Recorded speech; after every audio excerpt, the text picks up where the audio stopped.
Om Sri Aurobindo Mira, open my mind, my heart, my life to your light, your love, your power.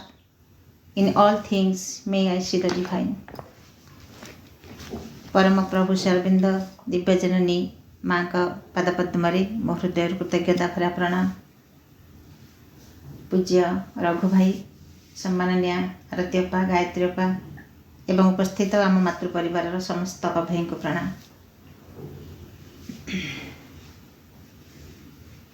माँ कर असीम कृपा आमे ताकर एही दिव्य ग्रंथटी को धारावाहिक भाव में आलोचना करुचे एवं जो ग्रंथावली माँकर रही समस्ते कथा स्वीकार निश्चित भाव में करुथिबे जे माँकर माँ जिते बड़े किछि लेखंती, माँ जिते बड़े किछि लेखंती बा किछि कुहंती, से प्रत्येक शब्द भितरे केवल कुहंती नहीं, लेखंती नहीं, ता भितरे से शक्ति को भरी दे थांती। तेणु जो ग्रंथ प्रत्येक दिन आलोचनार सुजोग आमे पाउचे, शुणिबार सौभाग्य आमे पाउचे, से शक्ति आम समस्त भितर संचरी जाऊ। माँकर कृपा, माँकर सही अमृतर कृपार अमृत धारा समस्त पर बर्षि जाऊ। एतिकी प्रार्थना सह आम आज आलोचना आरंभ करवा।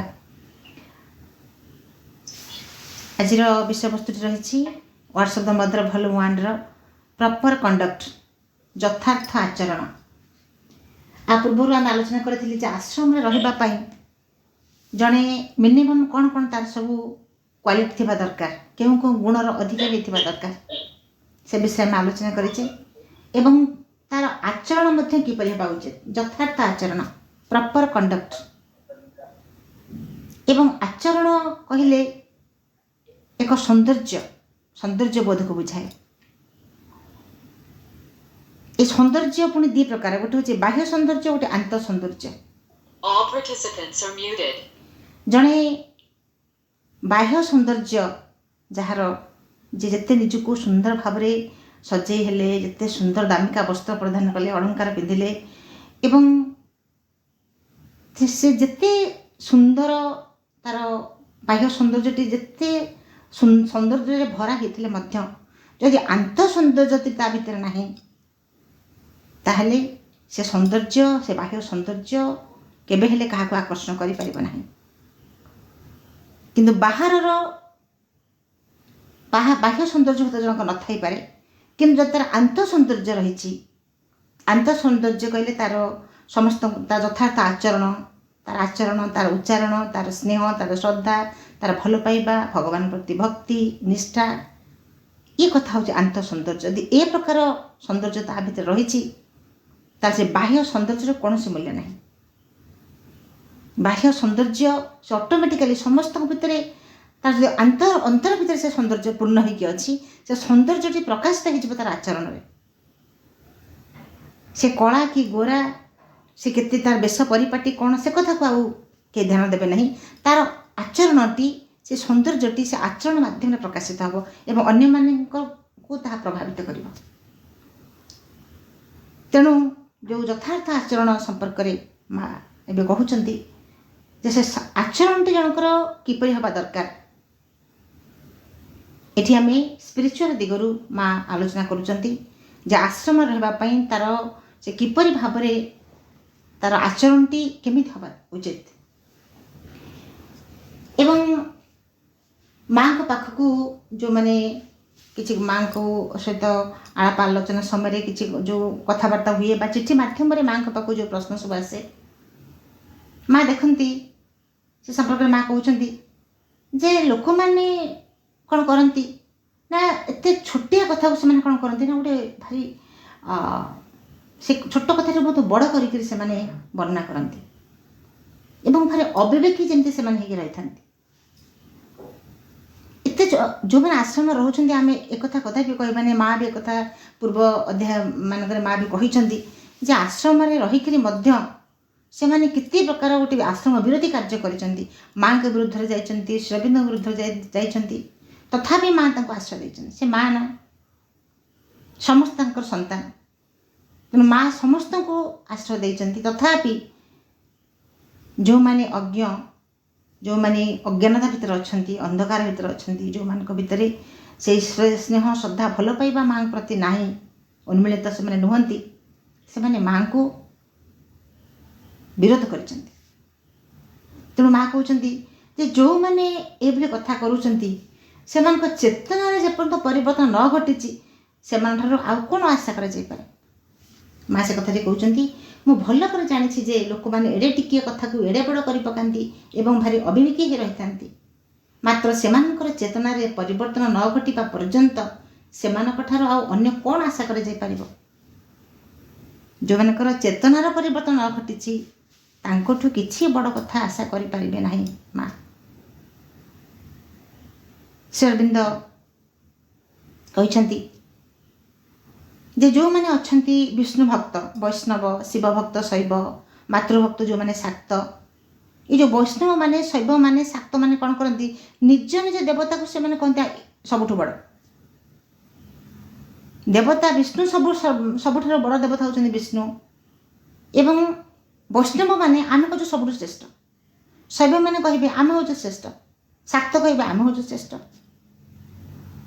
ତେଣୁ ଶ୍ରୀ ଅରବିନ୍ଦ ଏଇ କଥାଟିକୁ ଲକ୍ଷ୍ୟ କରି କହୁଛନ୍ତି ଯେ ଏମାନେ ମାସ ମାସ ବର୍ଷ ବର୍ଷ ଧରି ଏଇଭଳି କ'ଣ କରନ୍ତି ନା ନିଜର ଦର୍ଶନ, ନିଜର ତତ୍ତ୍ୱ, ନିଜକୁ ସମ୍ପୂର୍ଣ୍ଣ ଭାବରେ ଶ୍ରେଷ୍ଠ ବୋଲି ପ୍ରତିପାଦନ କରିବା ପାଇଁ ଚେଷ୍ଟା କରନ୍ତି। ତାଙ୍କର ସମୟ ଏଥିରେ ବିତିଯାଏ ଯେ ଆମେ ଶ୍ରେଷ୍ଠ। କିନ୍ତୁ ପ୍ରଭୁ କହୁଛନ୍ତି ଯଦି ଟିକିଏ ସେମାନଙ୍କର ଆଧ୍ୟାତ୍ମିକତାର ସ୍ପର୍ଶ ଯଦି ସେମାନଙ୍କୁ ଟିକିଏ ଛୁଅନ୍ତା, ଯଦି ଆଧ୍ୟାତ୍ମିକତାର ସ୍ପର୍ଶ ସେମାନେ ଟିକିଏ ପାଆନ୍ତେ ତାହେଲେ କେବେ ହେଲେ ଏପରି କୁହନ୍ତେ ନାହିଁ। ଏବଂ ପ୍ରଭୁ କହୁଛନ୍ତି ଏହା ହେଉଛି ତାଙ୍କର ଗୋଟେ ଶିଶୁ ସୁଲଭ ବାଚାଳତା। ଛୋଟ ପିଲା ଯେମିତି ଯାହା କହେ ତାର ଗୋଟେ ବାଚାଳତା ବୋଲି ଆମେ ଜାଣୁ, ତା କଥାର କୌଣସି ମୂଲ୍ୟ ହିଁ ନଥାଏ। ଛୋଟ ପିଲାଟି ଚପଳ ଭାବରେ ତାର ଯେଉଁ କଥାଟି ସେ କହିଦିଏ। ଏ ଯେଉଁମାନେ ବୈଷ୍ଣବମାନେ, ଶୈବମାନେ, ଶାକ୍ତମାନେ, ଏମାନେ ମଧ୍ୟ ଠିକ୍ ସେଇଭଳି ଯେଉଁମାନେ ସମସ୍ତେ ନୁହନ୍ତି, ଯେଉଁମାନେ ନିଜକୁ ଶ୍ରେଷ୍ଠ ବୋଲି ବିଚାର କରୁଛନ୍ତି। ଶ୍ରୀଅରବିନ୍ଦ କହିଲେ ସେମାନଙ୍କୁ ଆଧ୍ୟାତ୍ମିକତା ଏତେ ଟିକେ ବି ସ୍ପର୍ଶ କରେନି, ସେଥିପାଇଁ ତ ସେମାନେ ତାଙ୍କର ଏଇଟା ଗୋଟେ ବାଚାଳତା। ଥରେ ବିବେକାନନ୍ଦଙ୍କ ସହିତ କ'ଣ ହେଲା ନା କିଛି ପଣ୍ଡିତ ଆସିଲେ ଶାସ୍ତ୍ର ଆଲୋଚନା କରିବା ପାଇଁ। ଶାସ୍ତ୍ର ଆଲୋଚନା କରିବା ପାଇଁ କିଛି ପଣ୍ଡିତ ଆସିଲେ। ସେମାନେ ଜାଣିଥିଲେ ଯେ ବିବେକାନନ୍ଦ ହେଉଛନ୍ତି ଜଣେ ଭାରି ବୁଦ୍ଧିମାନ, ଗୁଣୀ, ଜ୍ଞାନୀ ବ୍ୟକ୍ତି, ଜଣେ ପଣ୍ଡିତ ଶ୍ରେଣୀର। ତେଣୁ ତାଙ୍କ ସହିତ ଟିକେ ଶାସ୍ତ୍ର ଆଲୋଚନା କରିବା ପାଇଁ ସେମାନେ ମନ ବଳାଇଲେ ଏବଂ ସେମାନେ ନିଜକୁ ଭାବୁଥିଲେ ଯେ ଆମେ ହେଉଛୁ ଶ୍ରେଷ୍ଠ ପଣ୍ଡିତ। ସେମାନେ ନିଜକୁ ଶ୍ରେଷ୍ଠ ପ୍ରତିପାଦନ କରିବା ପାଇଁ ବିବେକାନନ୍ଦ ପାଖକୁ ଆସିଥିଲେ। ବିବେକାନନ୍ଦ କେତେ ବଡ଼ ଜ୍ଞାନୀ, ଗୁଣୀ, ତାଙ୍କଠୁ କିଛି ଆମେ ଗ୍ରହଣ କରିବା ସେ ପାଇଁ ନୁହେଁ, ଯେ ଆମେ କେତେ ପଣ୍ଡିତ, ଆମ ପଣ୍ଡିତ ପୁଣି ଏଇଟା କେମିତି ଆମେ ଦେଖେଇବୁ, ସେ ଦୃଷ୍ଟି ନେଇକି ସେମାନେ ଆସିଥିଲେ। ଏବଂ ବିବେକାନନ୍ଦଙ୍କ ସହିତ ଶାସ୍ତ୍ର ଆଲୋଚନା କରିବା ସମୟରେ ବିବେକାନନ୍ଦ ଗୋଟିଏ ବ୍ୟାକରଣଗତ ତ୍ରୁଟି, ଗୋଟିଏ ସାମାନ୍ୟ ତ୍ରୁଟିଟିଏ ବିବେକାନନ୍ଦଙ୍କର ହେଇଗଲା। ଜଣେ ପଣ୍ଡିତ କ'ଣ କଲେ, ଖପ୍ କରି ସେ କଥାକୁ ଧରି ପକାଇଲେ ଯେ ବିବେକାନନ୍ଦଙ୍କର ବ୍ୟାକରଣଗତ ତ୍ରୁଟି ହେଇଗଲା ଏବଂ ସେମାନେ ଶାସ୍ତ୍ର ଆଲୋଚନାକୁ ସେଇଠି ବନ୍ଦ କଲେ। ସେମାନେ କହିଲେ ଯେ ବିବେକାନନ୍ଦଙ୍କର ଗୋଟେ ଶାସ୍ତ୍ରଗତ ବ୍ୟାକରଣଗତ ଜ୍ଞାନ ବେଶୀ କିଛି ନାହିଁ, ସେ ଭୁଲ ଭାଲ କହୁଛନ୍ତି। ତେଣୁ ସେଇଠୁ ସେ ବନ୍ଦ କଲେ ଏବଂ ରାସ୍ତାରେ ଗଲାବେଳେ ସେମାନେ କଥୋପକଥନ ହେଇ ଯାଉଛନ୍ତି ଯେ ଆମେ ଯେଉଁ ବିବେକାନନ୍ଦ ଯେଉଁ ଗୋଟେ ବିଖ୍ୟାତ ପଣ୍ଡିତ ବୋଲି ଭାବୁଥିଲେ, ସେ ତାଦୃଶ ପଣ୍ଡିତ ନୁହନ୍ତି, କାରଣ ତାଙ୍କର ବ୍ୟାକରଣଗତ ତ୍ରୁଟି ରହିଛି, ସେ କ'ଣ ପଣ୍ଡିତ। ଏବଂ ଏଇ କଥାରୁ ଜଣାପଡ଼ୁଛି ଯେ ଯେଉଁ ପଣ୍ଡିତମାନେ ବିବେକାନନ୍ଦଙ୍କ ଭଳି ଜଣେ ପଣ୍ଡିତଙ୍କୁ, ଜ୍ଞାନୀ ଗୁଣୀ ବ୍ୟକ୍ତିଙ୍କୁ ସାମାନ୍ୟ ଟିକିଏ ଗୋଟିଏ ବ୍ୟାକରଣଗତ ତ୍ରୁଟିକୁ ନେଇ ତାଙ୍କ ପାଣ୍ଡିତ୍ୟ ଉପରେ ସମାଲୋଚନା କରୁଛନ୍ତି, ତାଙ୍କ ପାଣ୍ଡିତ୍ୟ ଉପରେ ସନ୍ଦେହ କରୁଛନ୍ତି ବା ତାଙ୍କୁ ଗୋଟିଏ ସେ ପଣ୍ଡିତ ନୁହନ୍ତି, ତାଦୃଶ ପଣ୍ଡିତ ନୁହନ୍ତି, ଆମେ ଯେଉଁଭଳି ଭାବୁଥିଲୁ ସେ ସେଇଭଳି ପଣ୍ଡିତ ନୁହନ୍ତି। ସେ ବ୍ୟାକରଣଗତ ତ୍ରୁଟି ପାଇଁ ଜଣଙ୍କର କ'ଣ ପଣ୍ଡିତ ପୁଣିଆ ଚାଲିଗଲା। ତେଣୁ ଶ୍ରୀଅରବିନ୍ଦ ଏଠି କହୁଛନ୍ତି ଏଇଭଳି ବ୍ୟକ୍ତିମାନେ ଯେଉଁମାନେ ନିଜକୁ ପ୍ରତିପାଦନ କରିବା ପାଇଁ ଚେଷ୍ଟା କରନ୍ତି ସେମାନଙ୍କ ପାଖରୁ କ'ଣ ଆଶା କରାଯାଇପାରେ। ସେମାନେ ତାଙ୍କର ଏହା ହେଉଛି ଏକ ଅଜ୍ଞାନତା, ଶିଶୁ ସୁଲଭ ବାଚାଳତା। ତେଣୁ ମା କହୁଛନ୍ତି ଯେଉଁମାନେ ଆଶ୍ରମରେ ଅଛନ୍ତି ଛୋଟ ଛୋଟ ଟିକେ ଟିକେ କଥାକୁ ସେମାନେ ଭାରି ଗୋଟେ ବଡ଼ କରିକିରି ପ୍ରକାଶ କରନ୍ତି। ସେମାନଙ୍କର ଚେତନାର ପରିବର୍ତ୍ତନ ଘଟି ନାହିଁ। ପୁଣି ଆହୁରି ମଧ୍ୟ କିଛି ବ୍ୟକ୍ତି ଅଛନ୍ତି ଯେଉଁମାନେ କ'ଣ କରନ୍ତି, ପରନିନ୍ଦା କରନ୍ତି, ପରଚର୍ଚ୍ଚା କରନ୍ତି, ଛୋଟ କଥାକୁ ଭାରି ବଡ଼ କରିକି ଭାବନ୍ତି। ଆରି ଭିତରେ ସେମାନେ ଜୀବନ ବଞ୍ଚୁଥାନ୍ତି। କିନ୍ତୁ କେତେ ବଡ଼ ବଡ଼ କଥା ସବୁ ଆମକୁ ଚିନ୍ତା କରିବାକୁ ଅଛି, କେତେ ବଡ଼ ବଡ଼ କାମ କରିବାକୁ ଅଛି। ଏତେ ଛୋଟ ଛୋଟ କଥାରେ ସେମାନେ ମାତିଛନ୍ତି, ଭାବିଲେ ଆଶ୍ଚର୍ଯ୍ୟ ଲାଗେ। ଥଟ୍ସ ଆଣ୍ଡ ଆଫୋରିଜିମରେ ଶ୍ରୀଅରବିନ୍ଦ ଲେଖିଛନ୍ତି ଯେ ଜଣେ ଧରନ୍ତୁ ଗୋଟିଏ ଉଚ୍ଚ ଗୋଟେ ପାହାଡ଼ ଉପରକୁ ହଉ ବା ଗୋଟେ ଉଚ୍ଚ 2-4 ମହଲାର ଗୋଟେ ଛାତ ଘର ଉପରକୁ, ସେ ଛାତ ଉପରକୁ ଯାଇକରି ରାତିରେ ଏକଦମ ପୁରା ନିର୍ମଳ ଆକାଶ, ମେଘମୁକ୍ତ ନିର୍ମଳ ଆକାଶ, ତାରାମାନଙ୍କର ସମାରୋହ ଆକାଶରେ, ଆଉ ଯଦି ଜହ୍ନର ସେ ସୁନ୍ଦର କିରଣ ବିଛୁଡ଼ି ହେଇ ପଡ଼ୁଥିବ, ସେହି ସମୟରେ ଜଣେ ସେଇଭଳି ପ୍ରକୃତିର ସୁନ୍ଦର ପରିବେଶ ଭିତରେ ପୁରା ସେ ନୀରବରେ ସେ ଆକାଶକୁ ଚାହିଁବ, ଉର୍ଦ୍ଧ୍ୱକୁ ଚାହିଁବ ଏବଂ ସେଠି ଭାବିବ ଯେ ପ୍ରକୃତିରେ ଏ ଯେଉଁ ଅନନ୍ତ ଆକାଶ, ଏ ଆକାଶ ବକ୍ଷରେ କେତେ ନା ଗୋଟେ କଳ ଅଛି, ନା କବ୍ଜା ଅଛି, ନା କ'ଣ ଅଛି। ଶୂନ୍ୟରେ, ମହାଶୂନ୍ୟରେ ଗ୍ରହ ନକ୍ଷତ୍ର, ସୂର୍ଯ୍ୟ ଚନ୍ଦ୍ର ପୃଥିବୀ, କେତେ ଗ୍ରହ ନକ୍ଷତ୍ର, ସୌରଜଗତ, ଏମାନେ କେମିତି ଭାବରେ ଗୋଟେ ଘୂର୍ଣ୍ଣାୟମାନ ଅବସ୍ଥାରେ ଅଛନ୍ତି। କେଉଁଠି ଟିକିଏ ଆମେ ଗାଡ଼ିଟିଏ ଚଲେଇଲେ କେଉଁଠି କଣ୍ଟାଟିଏ ଯଦି ସ୍କ୍ରୁ ଢିଲା ହେଇଯାଉଛି, ସେଠି ଅସୁବିଧା ସୃଷ୍ଟି ହେଇଯାଉଛି। ଅଥଚ ମହାଶୂନ୍ୟ, ସେଠି କଳ କବ୍ଜା କିଛି ନାହିଁ।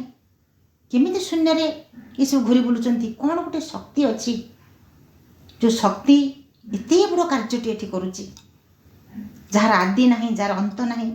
ପୁଣି ପ୍ରଭୁ ଲେଖୁଛନ୍ତି, ଜଣେ ଯଦି ଚିନ୍ତା କରିବ ମୁଁ ଗୋଟେ ଦିଗ୍ବଳୟକୁ ଛୁଇଁବି, ଏତେ ଆନନ୍ଦ, ଯଦି ତା ଜୀବନ ସାରା ବର୍ଷ ବର୍ଷ ବିତିଗଲେ ମଧ୍ୟ ଯେଉଁ ସେ ଦିଗ୍ବଳୟରେ ପହଞ୍ଚିବ ବୋଲି ଭାବୁଥିବ, ସେଠି ପହଞ୍ଚିଲା ପରେ ଆହୁରି ଆଗକୁ ପୁଣି ଦିଗ୍ବଳୟ, ଅର୍ଥାତ୍ ସେ ଦିଗ୍ବଳୟର ଆଦି ଆଣିକ ଅନ୍ତ ନାହିଁ। ତେଣୁ ଏତେ ବଡ଼ ସ୍ରଷ୍ଟା ଯିଏ ସୃଷ୍ଟି କରିଛନ୍ତି, ତାଙ୍କ ପାଖରେ ମୁଁ ଏକ କ୍ଷୁଦ୍ର ଜୀବ, ସାମାନ୍ୟଟି। ଯେତେବେଳେ ଏଇ କଥାଟି ତା ଭିତରେ ଆସିବ, ତା ଭିତରେ ଆଉ ଗର୍ବ ଆସିବନି, ଅହଙ୍କାର ଆସିବନି, ଗୋଟେ ନମ୍ର ଭାବ ଆସିବ, ଭଗବାନଙ୍କ ପ୍ରତି କୃତଜ୍ଞତା ବୋଧ ଆସିବ। ଯେମିତି ଗୋଟିଏ ଅଗ୍ନିରେ ଯେମିତି ଗୋଟିଏ ଆମେ ଘିଅଟିଏ ଯେମିତି ତରଳି ଯାଏ, ବା ବରଫ ଯେମିତି ବାୟୁର ସ୍ପର୍ଶ ପାଇ ଯେମିତି ତରଳି ଯାଏ, ଠିକ୍ ସେମିତି ମଣିଷର ଗର୍ବ ଅହଙ୍କାର କୁଆଡ଼େ ତରଳିଯିବ ଯଦି ସେଇ ଭଗବାନଙ୍କର ସେଇ ତାଙ୍କର ସେ ଆଶ୍ଚର୍ଯ୍ୟ ଚକିତ କରିଦେଉଥିବା ଏଇ ପ୍ରକୃତିକୁ ସେ ଦେଖିବ। ତେଣୁ ମା କହୁଛନ୍ତି କେତେ କେତେ ବଡ଼ ବଡ଼ କଥା ଆମକୁ ଚିନ୍ତା କରିବାକୁ ଅଛି, କେତେ ବଡ଼ କାମ କରିବାକୁ ଅଛି। କିନ୍ତୁ ଛୋଟ ଛୋଟ କଥା ନେଇକରି ଆମେ ଏତେ ବ୍ୟସ୍ତ ମଣିଷ ରହୁଛି।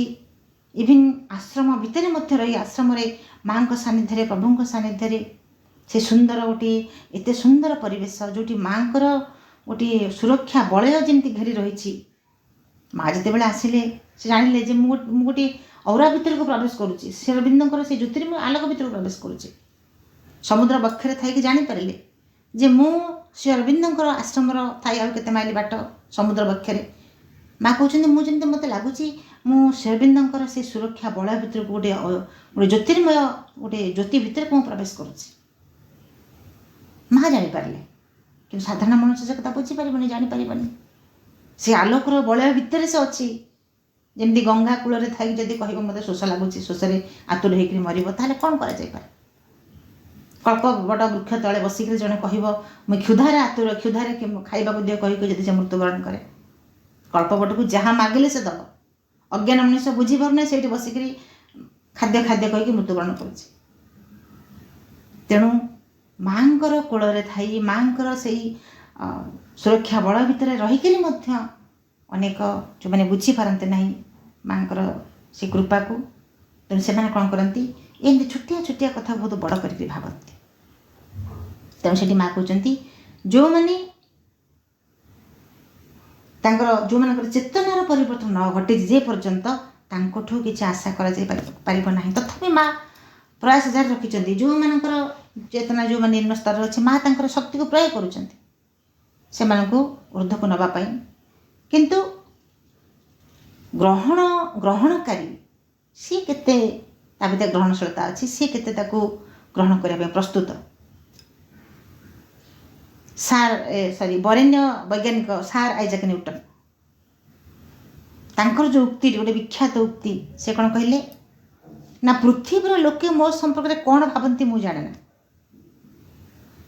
ପୃଥିବୀର ଲୋକେ ମୋ ସମ୍ପର୍କରେ କ'ଣ ଭାବନ୍ତି? ପୃଥିବୀର ଲୋକ ତାଙ୍କ ସମ୍ପର୍କରେ ଭାବନ୍ତି କ'ଣ, ଯେ ସେମାନେ ବିଖ୍ୟାତ, ୟୁନିକ୍, ବିଖ୍ୟାତ ବୋଲି ହିଁ ତାଙ୍କୁ ଭାବନ୍ତି। ତଥାପି ସେ କହୁଛନ୍ତି ଯେ ଲୋକମାନେ କ'ଣ ଭାବନ୍ତି ମୁଁ ଜାଣେ ନା, କିନ୍ତୁ ମୁଁ ମୋ ନିଜ ଆଖିରେ ମୁଁ ଜାଣେ ମୁଁ କ'ଣ ନା, ମୁଁ ହେଉଛି ସମୁଦ୍ର କୂଳରେ ଖେଳରତ ଏକ ବାଳକଟିଏ। ଲୋକମାନେ ମୋତେ କ'ଣ ଭାବନ୍ତି? ବଡ଼ ବୋଲି ଭାବୁଛନ୍ତି, କାରଣ ମୁଁ ଏତେ ବଡ଼ ଗୋଟେ ଆବିଷ୍କାର କରିଦେଲି, ଉଦ୍ଭାବନ କଲି। କିନ୍ତୁ ମୋ ନିଜ ଆଖିରେ ମୁଁ ଦେଖୁଛି କ'ଣ ନା, ମୁଁ ଗୋଟିଏ ଛୋଟ ବାଳକଟିଏ ଯିଏକି ସମୁଦ୍ର ଉପକୂଳରେ ଖେଳୁଛି। ଖେଳି ଖେଳି କ'ଣ କରୁଛି, ଯେଉଁ ଚିକ୍କଣ ଉପଳ ଖଣ୍ଡ ରହିଛି ବା ସୁନ୍ଦର ଶାମୁକାଟିଏ ଦେଖୁଛି, ମୁଁ ତାକୁ ଗୋଟେଇକିରି ପକେଟରେ ପୁରେଇ ଦେଉଛି। କିନ୍ତୁ ମୋ ସାମ୍ନାରେ ଯେଉଁ ରହିଛି ସତ୍ୟର ବିଶାଳ ସମୁଦ୍ର, ତାହା ମୋ ପାଇଁ ରହିଛି ଅନାବିଷ୍କୃତ, ମୁଁ ତାକୁ ଆବିଷ୍କାର କରିପାରେ ନାହିଁ। କେତେ ନମ୍ର, କେତେ ସେ ଭାବନ୍ତୁ ଏଇ କଥାଟି ତାଙ୍କର, ସେ ଭାବୁଛନ୍ତି ଯିଏକି ସାରା ବିଶ୍ୱ ତାଙ୍କର ଉଦ୍ଭାବନ ପାଇଁ ତାଙ୍କୁ ସମ୍ମାନିତ କରିଛି, ସେ କହୁଛନ୍ତି ମୁଁ କିଛି ଜାଣେ ନାହିଁ, ମୋ ପାଖରେ ଗୋଟେ ସତ୍ୟର ବିଶାଳ ସମୁଦ୍ର ଅଛି, ତା ଭିତରେ କେତେ କ'ଣ ଅଛି ଆହୁରି ଅନାବିଷ୍କୃତ ହେଇକି ରହିଛି। A real scientist never tells that he knows everything. ଜଣେ ବାସ୍ତବ ବୈଜ୍ଞାନିକ ସେ କେବେ କହିବ ନାହିଁ ଯେ ମୁଁ ସବୁ କଥା ଜାଣିଛି, କାରଣ ସେ ଜାଣିଛି ଯେ ଯେତିକି ସେ ଜାଣିଛି ଆହୁରି ଅନେକ କଥା ଏ ପୃଥିବୀର ଗର୍ଭରେ ରହିଛି, ଅନାବିଷ୍କୃତ ହେଇକି ରହିଛି। ଆଜି ଯେଉଁ କଥାଟି ଆବିଷ୍କାର କରିଦେଇକରି ମୁଁ ଭାବୁଛି ମୋର ସର୍ବୋତ୍ତମ ଆବିଷ୍କାର କଲି, ତାହା କେବେ ନୁହେଁ, ଆହୁରି କେତେ କଥା ରହିଛି ଆବିଷ୍କାର କରିବା ପାଇଁ। ଆଉ ଜଣେ କହୁଛନ୍ତି I have collected some pebbles on the beach of the ocean of knowledge. ମୁଁ ଜ୍ଞାନର ସମୁଦ୍ର କୂଳରୁ କେତୋଟି ମାତ୍ର ବାଲି ଗରଡ଼ା ସଂଗ୍ରହ କରିଛି। ଏକଥା କିଏ କହିପାରେ? Widest person can speak like this. ଯେଉଁମାନେ ବିଶାଳ ଅନନ୍ତ, ଯେଉଁମାନଙ୍କର ଉଦାର ବା ଯେଉଁମାନେ ବ୍ୟାପ୍ତ, ସେମାନେ କେବଳ ଏଭଳି କଥା କହିପାରନ୍ତି, ଅନ୍ୟମାନେ କଥା କହିପାରିବେ ନାହିଁ। ଟିକିଏ କ'ଣ ଭଲ କଥା ହେଲେ ଉତ୍ଫୁଲ୍ଲିତ ହେଇ ପଡ଼ିବେ, ମୁଁ ଏତେ କଥା କରିଦେଲି, ମୋ ଦ୍ୱାରା ଏ କଥା ହେଇଗଲା। ସେ ସମ୍ପର୍କରେ ମା ପୁଣି କହୁଛନ୍ତି କ'ଣ, ଲୋକମାନେ ଏଠାରେ ଚେତନାରେ ଏକ ପରିବର୍ତ୍ତନ ଘଟାଇବା ପାଇଁ ରହିଛନ୍ତି। ସେମାନେ ସମସ୍ତେ ଆପଣାର ଲକ୍ଷ୍ୟ ପ୍ରତି ନିଷ୍ଠାଯୁକ୍ତ ନ ହୋଇଥିବା ପର୍ଯ୍ୟନ୍ତ ଯଥାର୍ଥରେ କିଛି କରାଯାଇପାରିବ ନାହିଁ। ଲୋକମାନେ ଅଛନ୍ତି ଏଠି କାହିଁକି? ସେମାନେ ସମସ୍ତେ ଏଠି ତାଙ୍କ ନିଜର ଲକ୍ଷ୍ୟ ପ୍ରତି ନିଷ୍ଠାଯୁକ୍ତ ହେବା ପାଇଁ ରହିଛନ୍ତି, ଏବଂ ଯଦି ନିଷ୍ଠାଯୁକ୍ତ ଲକ୍ଷ୍ୟ ପ୍ରତି ନିଷ୍ଠାଯୁକ୍ତ ନ ହେବେ ତାହେଲେ କିଛି ମଧ୍ୟ ହେଇପାରିବ ନାହିଁ। ସେ ଲକ୍ଷ୍ୟଟି କ'ଣ ଆମେ ଜାଣୁ, ଯେ କେଉଁ ଲକ୍ଷ୍ୟ ପାଇଁ ଆଶ୍ରମ ହେଇଛି, କେଉଁ ଲକ୍ଷ୍ୟ ପ୍ରତି ନିଷ୍ଠାଯୁକ୍ତ ହେବେ। ଶ୍ରୀ ଅରବିନ୍ଦ ଏ ସମ୍ପର୍କରେ କହୁଛନ୍ତି ଯେ ମଣିଷ ଯେତିକି ହାସଲ କରିଛି ତାର ଊର୍ଦ୍ଧ୍ୱରେ ଆଉ ଅନେକ କଥା ଅଛି ଯାହାକି ତା ପାଇଁ ଦୁଃସାଧ୍ୟ, ଏବଂ ବ୍ୟକ୍ତିଗତ ପ୍ରୟାସ ଦୃଷ୍ଟିରୁ ଏଇଟା ନିଶ୍ଚିତ ଭାବରେ ଗୋଟେ ଦୁରୂହ ବ୍ୟାପାର। କିନ୍ତୁ ସେଇ କଥାଟିକୁ ଯେତେବେଳେ ଭଗବାନ ସେ ଦାୟିତ୍ୱଟି ନେଇଯାଆନ୍ତି, ସେତେବେଳେ ତା କାମଟି ସହଜ ହେଇଯାଏ, ସରଳ ହେଇଯାଏ। ଭଗବାନଙ୍କୁ ଦାୟିତ୍ୱ ଯେତେବେଳେ ମଣିଷ ଦେଇଦିଏ, ଆମର ଲକ୍ଷ୍ୟଟି କ'ଣ, ଏ ଯେଉଁ ଲକ୍ଷ୍ୟଟି ଦୂର ହେଇକି ରହିଛି, ଯାହା ଆମେ ଲକ୍ଷ୍ୟ ହାସଲ କରିପାରୁନୁ, ଦୂର ହେଇକି ରହିଛି, ତାହା ତ ଆମ ପାଇଁ ଏକ କଷ୍ଟକର ବ୍ୟାପାର।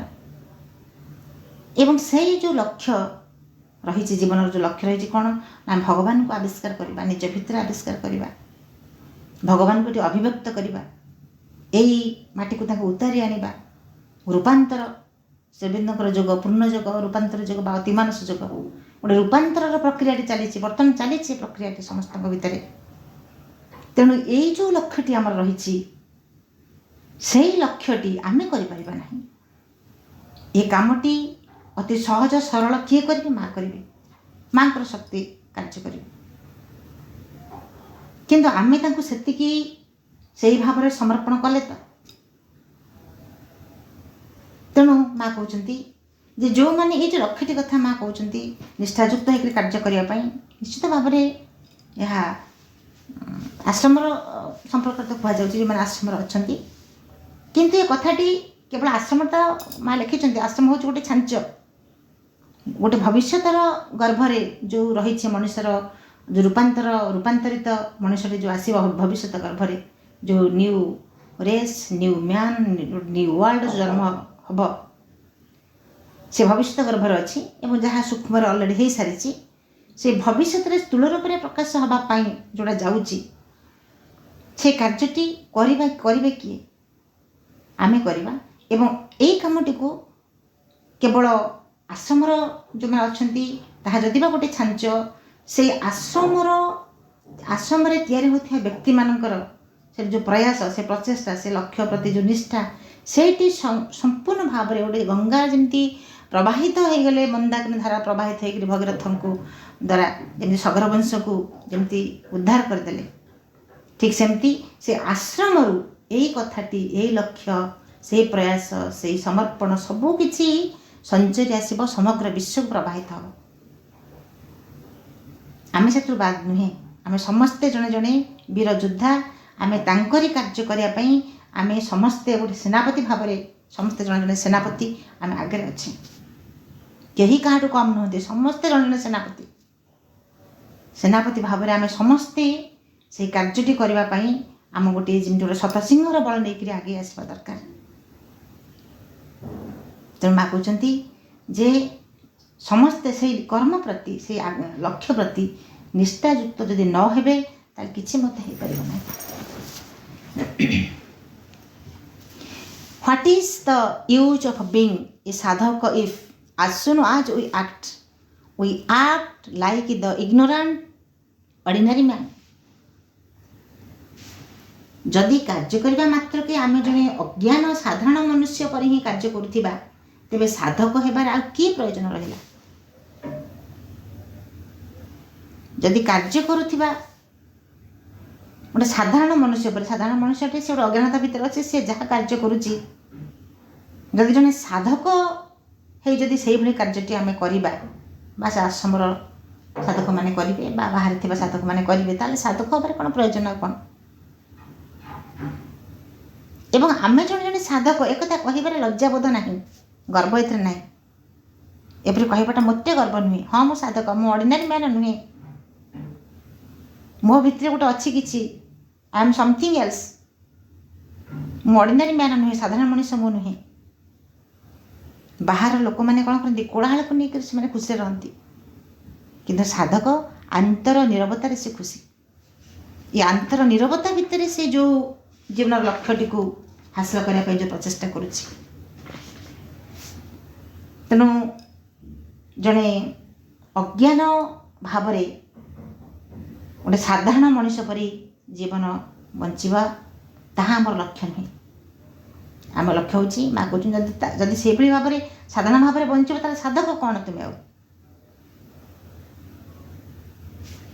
ଯେମିତି ପୁଣି ମା ଲେଖୁଛନ୍ତି ଯେ ପ୍ରତ୍ୟାଶା କରାଯାଉଛି ଯେ ପୃଥିବୀ ଲାଗି ଆମେ ଏକ ଅଧିକ ଭଲ ଜୀବନର ଉଦାହରଣ ଦେଖାଇବା।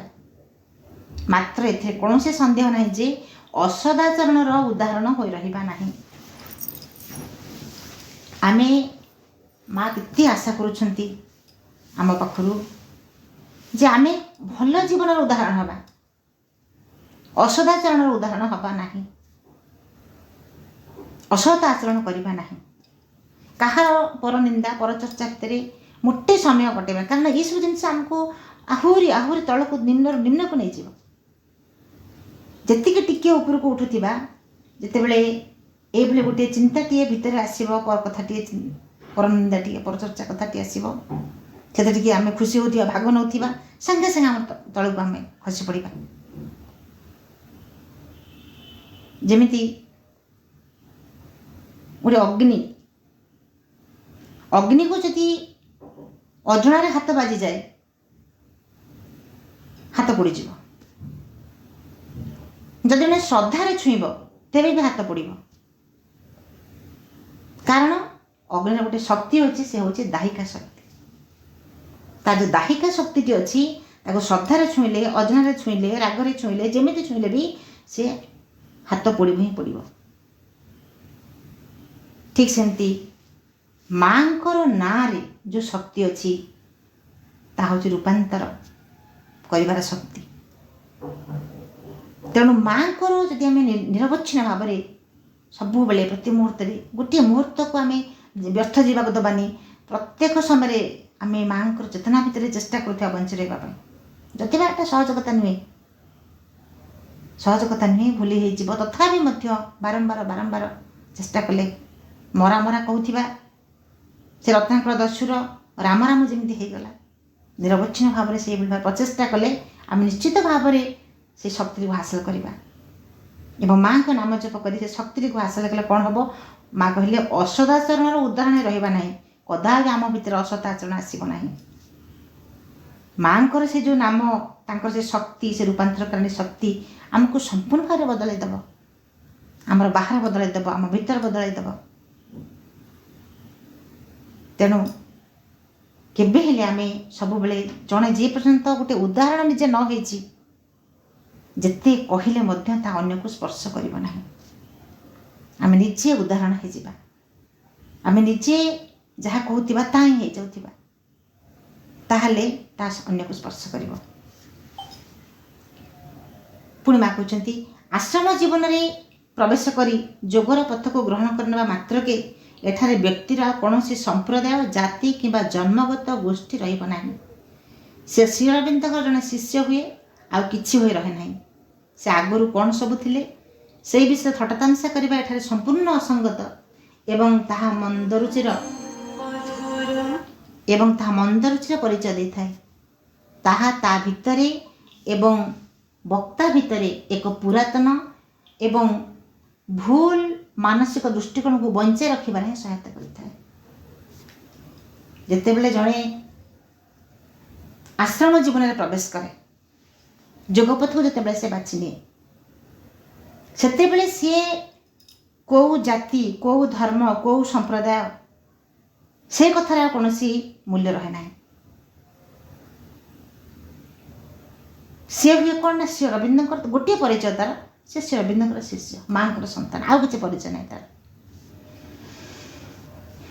ଯେତେବେଳେ ନଦୀ ଯାଇକରି ସମୁଦ୍ରରେ ମିଶିଯାଏ, ସେ ସମୁଦ୍ର ଜଳ ସହିତ ତାର ସେ ମଧୁର ଜଳ ସେ ଯେତେବେଳେ ମିଶିଯାଏ ଯାଇକରି ସମୁଦ୍ର ଭିତରେ, ସେ ଏକାକାର ହୋଇଯାଏ ସମୁଦ୍ର ସହିତ। ସେଠି ଆଉ କେହି ଆଞ୍ଜୁଳାରେ ପାଣି ଆଣିକରି କିଏ କହିବ ନାହିଁ ଯେ ଇଏ ହେଉଛି ଏ ନଦୀର ଜଳ, ସିଏ ହେଉଛି ସେ ନଦୀର ଜଳ। ସେଠି ଆଉ କୌଣସି ତାର ଅସ୍ତିତ୍ୱ ନାହିଁ। ଗୋଟେ ନଦୀ ତାର ଅସ୍ତିତ୍ୱଟିକୁ ହରେଇ ଦିଏ, ସେ ହରେଇ ଦେବାର, ନିଜକୁ ହରେଇ ଦେବାର ତାର ଆନନ୍ଦ, ନିଜକୁ ମିଶାଇ ଦେବାର ତାର ଆନନ୍ଦ, ଏବଂ ଖାଲି ଆନନ୍ଦ ନୁହେଁ, ସେଇଠି ତାର ପୂର୍ଣ୍ଣତା। ନଦୀଟି ଯେତେବେଳେ ସମୁଦ୍ରରେ ମିଶି ଯାଉଛି, ସେ ବିଶାଳତା ଭିତରେ ଯେତେବେଳେ ମିଶି ଯାଉଛି, କାହିଁ କେତେ ଦୂର ନଦୀ, ବଣ, ପାହାଡ଼, ପର୍ବତ, ବିଲ, ବନକୁ ଅତିକ୍ରମ କରି ସେ କାହିଁକି ଧାଇଁଛି ସେ ସମୁଦ୍ର ଆଡ଼କୁ? ତାର ଲକ୍ଷ୍ୟ ହେଉଛି ସମୁଦ୍ର। ଯେତେ ଯାହା ଦେଲେ ବାଟରେ ବାଧା ଆସୁ, ପ୍ରତିବନ୍ଧକ ଆସୁ, ସେ ସବୁକୁ ଅତିକ୍ରମ କରି ସେ ସମୁଦ୍ର ଆଡ଼କୁ କାହିଁକି ଧାଇଁ ଚାଲିଛି? ତାହା ଏକ ସିମ୍ବଲିକ୍ ଆମକୁ ଜଣାଇ ଦେଉଛି ଯେ ଆମର ଲକ୍ଷ୍ୟ, ଜୀବନର ଲକ୍ଷ୍ୟ ହେଉଛି ସେ ଭଗବାନଙ୍କ ସହିତ ମିଶିବା। ଯାହା ବି ଆସୁ ଜୀବନରେ, ଯେତେ ବାଧା ଆସୁ, ସଙ୍କଟ ଆସୁ, ବିପଦ ଆସୁ, ଆପଦ ଆସୁ, ଯାହା ଆସିଲେ ମଧ୍ୟ ସବୁକୁ ଅତିକ୍ରମ କରି ଆମେ ତାଙ୍କ ସହିତ ମିଶିବା ପାଇଁ ପ୍ରୟାସ କରିବା। ତେଣୁ ମା କହୁଛନ୍ତି, ଜଣେ ତାର ଗୋଟିଏ ପରିଚୟ, ସେ ହେଉଛି ଶ୍ରୀ ଅରବିନ୍ଦଙ୍କର ଶିଷ୍ୟ, ମାଙ୍କର ସନ୍ତାନ। ଜଣେ ଧରନ୍ତୁ ଆଶ୍ରମକୁ ଯେଉଁମାନେ ଆସନ୍ତି, ସେମାନଙ୍କର ତାର ସେ ପାଷ୍ଟ ଲାଇଫ୍ କ'ଣ ଥିଲା? ହୁଏତ କେହି ଅତୀତରେ କିଛି ତାଙ୍କର ଚରିତ୍ରଗତ କାହା ତ୍ରୁଟି ଥାଇପାରେ, କିଏ କିଛି ଚୋରି କରିଥାଇପାରେ, କାହା ନାଁରେ କିଛି ମାଲି ମକଦ୍ଦମା ଥାଇପାରେ, କିଛି ବି ହେଇପାରେ। କିନ୍ତୁ ମା କହୁଛନ୍ତି, ଯେତେବେଳେ ଜଣେ ଆସି ଆଶ୍ରମ ଭିତରେ ପ୍ରବେଶ କରେ, ତାର ସେ ପୂର୍ବ କଥାକୁ ନେଇକି ତାକୁ ଥଟ୍ଟା ତାମସା କରିବା ସମ୍ପୂର୍ଣ୍ଣ ଭାବରେ ଅସଙ୍ଗତ ଏବଂ ମନ୍ଦ ରୁଚିର ପରିଚୟ। ତମ ଭିତରେ ଗୋଟେ ମନ୍ଦ ରୁଚି ରହିଛି, ମନ୍ଦ ଭାବନା ରହିଛି, ଏଇଟା ତୁମ ପରିଚୟ। ତାର କୌଣସି ଗୋଟିଏ କ'ଣ ସେ ଭୁଲ କରିଥିଲା, ଗୋଟେ ପୁରାତନ ଭୁଲ ତାର କ'ଣ ଥିଲା, ସେ ମାନସିକ ଦୃଷ୍ଟିकोणକୁ ବଞ୍ଚାଇ ରଖିବାରେ ହିଁ କ'ଣ କରିଥାଏ ଆମକୁ। ସେଇ ଯେଉଁ କଥାଟି ଯଦି ଆମେ ଚିନ୍ତା କରିବା, ଜଣେ ଚିନ୍ତା କରିବ ଯେ ହଁ ସେ ପୂର୍ବରେ ତା'ର ଲାଇଫ୍ଟା ଏମିତି ଥିଲା ସେମିତି ଥିଲା, ତାହେଲେ କ'ଣ ହେବ? ନିଜର ସେଇ ଯେଉଁ ଭାବନାର ବିକୃତିଟି ତାହା ହିଁ ପରିପ୍ରକାଶ ହେବ। ଯେମିତି ଜଣେ ଅନ୍ୟ ଉପରେ ଦୋଷାରୋପ କଲେ ବା ଅନ୍ୟ ଉପରେ କିଛି ଆକ୍ରୋଶ ରଖି କିଛି ପ୍ରତିକ୍ରିୟା ହେବ, ଜଣେ ଖୁବ୍ ଜୋରେ ଜଣଙ୍କ ଉପରେ ରାଗିଯିବ, ଯାହା ଉପରେ ରାଗିବ ତାର କ'ଣ କ୍ଷତି ହେବ? ସେ ତା ଲାଇଫ୍ ନେଇକି ସେ ଖୁସି। କିନ୍ତୁ ଯିଏ ରାଗୁଛି ସିଏ ଜଳିବାକୁ ଆରମ୍ଭ କରୁଛି, ତା ଭିତରେ ଜ୍ୱଳନଟି ତା ଭିତରେ ଆରମ୍ଭ ହେଉଛି।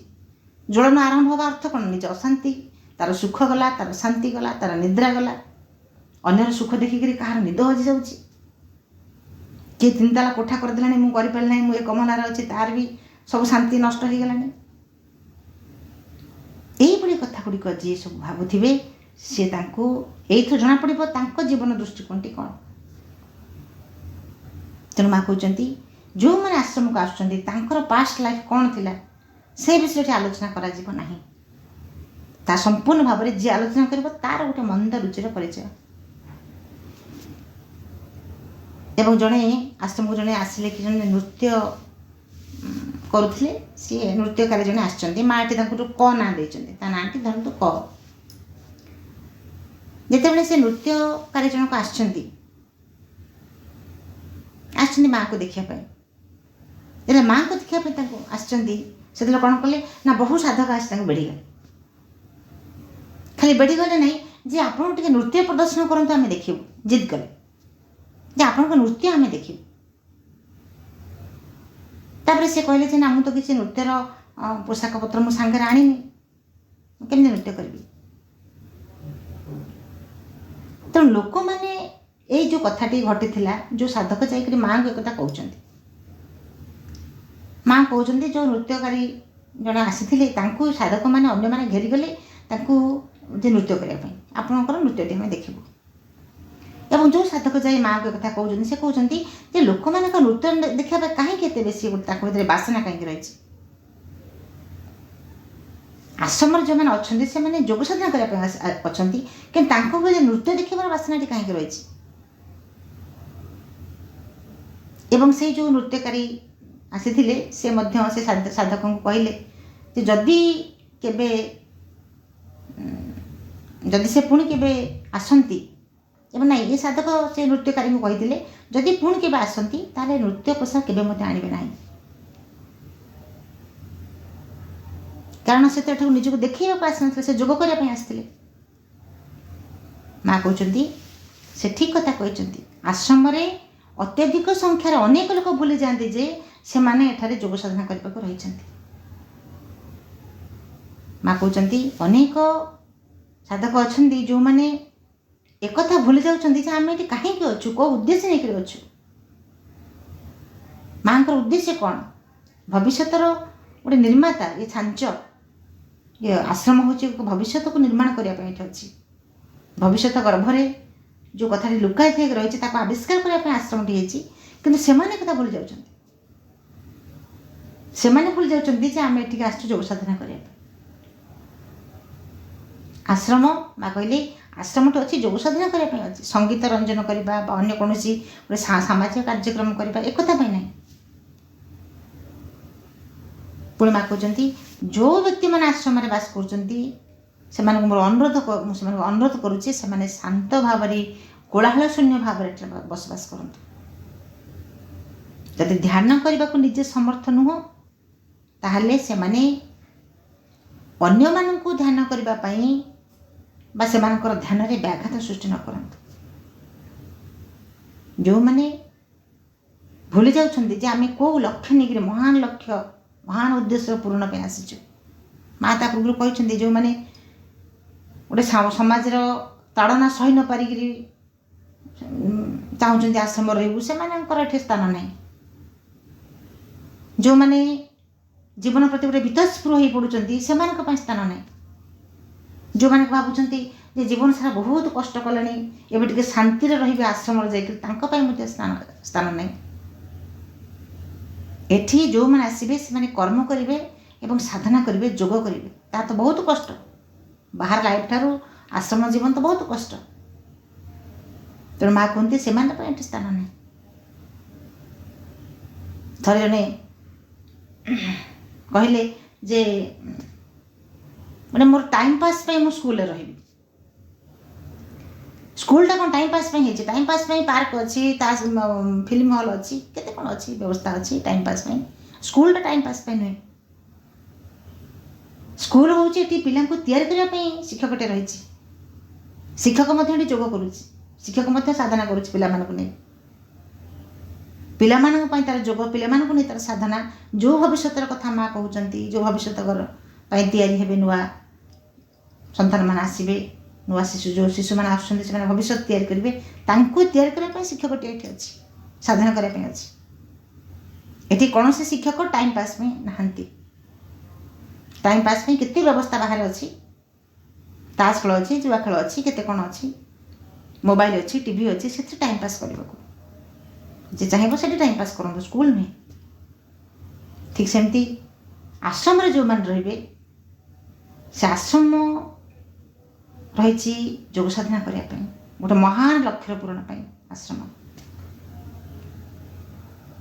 କେତେ ମାଙ୍କର ସେଇ ମହାନ ଲକ୍ଷ୍ୟ, ଯେଉଁ ଲକ୍ଷ୍ୟ ପାଇଁ ମା ଏବେ ମଧ୍ୟ ସୂକ୍ଷ୍ମରେ କାମ କରୁଛନ୍ତି, ଆମ ସମସ୍ତଙ୍କ ଭିତରେ ରହି ଆମକୁ ଦିଗ୍ଦର୍ଶନ ଦେଉଛନ୍ତି, ଆମକୁ ସହାୟତା ହେଉଛନ୍ତି। ସେ ମାଆଙ୍କ ପାଦପଦ୍ମରେ ଅଶେଷ କୃତଜ୍ଞତା। ଆଜିର ଆଲୋଚନାଟିକୁ ତାଙ୍କ ପାଦପଦ୍ମରେ ସମର୍ପଣ କରୁଛି। ସମସ୍ତଙ୍କୁ ପ୍ରଣାମ। ବନ୍ଦେ ମାତରମ୍।